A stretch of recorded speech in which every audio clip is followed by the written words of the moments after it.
Hello. So you have added Pear Deck to your PowerPoint slides. You have seen how you can progress the presentation and control the student view, whether they're at home or whether they're accessing a device in class.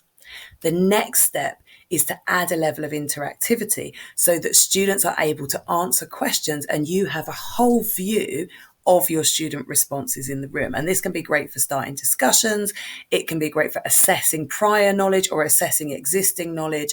And it gives you an extra tool in your question and answer toolkit and allows you to question students in a way where you get a response from everybody at once. So the formative assessment power here is very, very strong.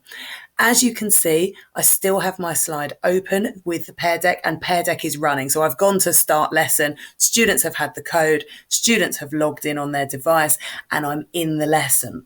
So if I now I've gone to a slide where I have some questions I want students to answer. So you probably will simply have one question on the board. This is a recap, a consolidation of some flipped learning that I've set the students, and I want them to give 5 forms of material deprivation. That's our first thing to do.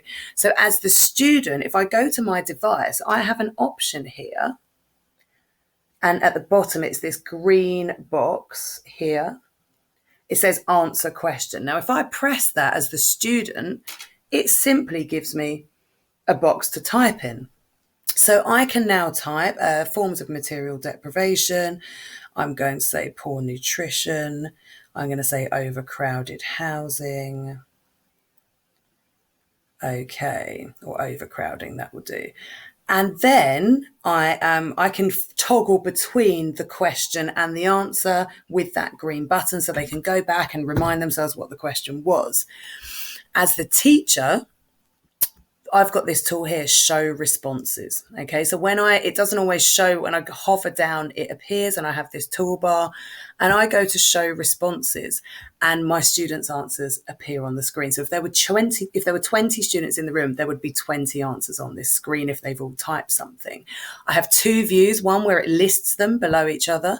That's this one, or I have a grid view. This is my personal favorite, and I would see everyone's responses. So I can look at that without projecting it if I simply want to see how everyone's doing. But I can also project this on the board at the front of the class or through, if I'm sharing through Teams in a live lesson, and I can show the students everybody's answers. So we can bring in peer assessment, we can bring in, the beginnings of discussions, and students can then have these aspirational levels of knowledge that they might not have included themselves.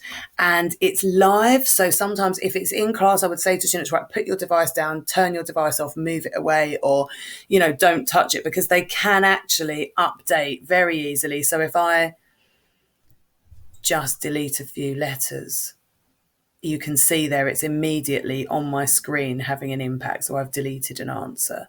And sometimes students really like to do this because they like to update their answer when they realise maybe that there was an inaccuracy there. And then they can add.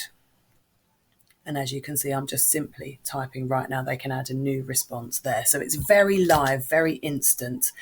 And you could take a screen print of all of their answers if you wanted to be able to put that on a PowerPoint slide for them, or to look back at it the next lesson, or simply for your own records. So that's how we can display our slides and have control over them wherever the students are, and also how we can see all of our students' responses on one screen. And this can be great for even the one student who might be isolating at home. At least you're seeing a response for every question that you ask the class without them having to use their microphone.